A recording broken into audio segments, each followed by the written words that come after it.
ये सामान्य बात है या बहुत बड़ी बात है कि जुडिशरी की वजह से या कुछ जजमेंट्स की वजह से प्रगति का काम, विकास का काम न रुके? प्रधानमंत्री ने भी इस ओर संकेत किया था।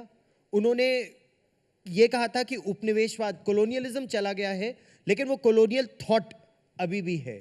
उससे हमारे देश की प्रगति का काम कैसे रुक रहा है, जो सरकार के लिए चिंता की बात है?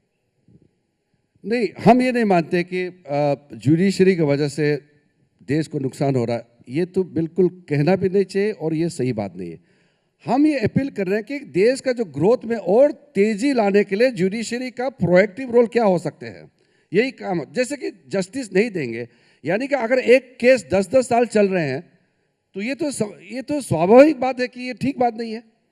अगर कोई कंपनी का कोई डिस्प्यूट या कोई पार्टी का कोई बिजनेस का कोई इशू है, ट्रेड एंड कॉमर्स का इशू है, अगर वो लंबित है लंबी तो ये तो किसी के लिए ठीक नहीं है। इसलिए तो हमने ये कहा कि जुडिशरी का रोल को हम क्रिटिसाइज या इवेलुएट करके नहीं बोल रहे हैं। हम ये कहते हैं कि जुडिशरी की वजह से देश का economic growth and for the healthy democratic system judiciary का बहुत बड़ा रोल है, ये हम कह रहे हैं। लेकिन क्या किसी कानून के अदालतों में कुछ एक्टिविस्ट अगर या कुछ लोग पहुंचे जिसको कॉलोनियल माइंडसेट अगर कहे या पर्यावरण की भी अगर बात करें तो पर्यावरण हमारे देश में बहुत आवश्यक है, हम सब जानते हैं, लेकिन पर्यावरण को एक तरह से यूज करके डेवलपमेंट को रोका जा रहा है। क्या सरकार ऐसा मानती है और क्या इसकी वजह से सरकार चिंतित है? नहीं, ये चीज़ तो मुझे लगता है कि कहने का आवश्यकता ही नहीं है। अगर एक डैम बनाने में भारत में 40 साल लगता है और चाइना में एक डैम को बनाने में अगर 4 साल लगता है, तो ये तो चिंता करने का विषय है ना। ये मेरा विषय, हमारा पार्टी सरकार का विषय नहीं ना, ये तो देश का विषय है।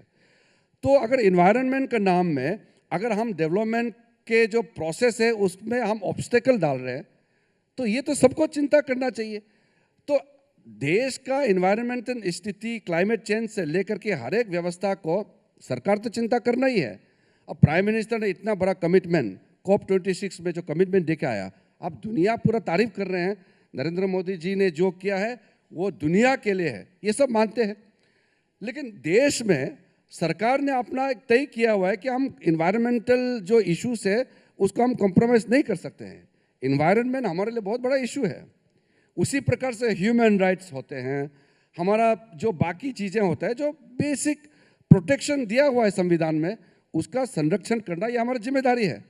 लेकिन आप फंडामेंटल ड्यूटी को बात नहीं करेंगे, आप सिर्फ फंडामेंटल राइट को ही मंत्र की तरह आप उसको कहते रहेंगे हर समय, तो नहीं चलता है ना। Because fundamental duty is not absolute, वो तो सब जानते हैं ना। मेरा फंडामेंटल ड्यूटी तब तक सही है जब तक मैं आपका फंडामेंटल राइट को नहीं छू रहा हूँ। एंड मेरे लिए तो fundamental duty is more important then fundamental rights, because I believe fundamental right is for self, for individuals. Fundamental duty is for the nation. ये याद रखना चाहिए।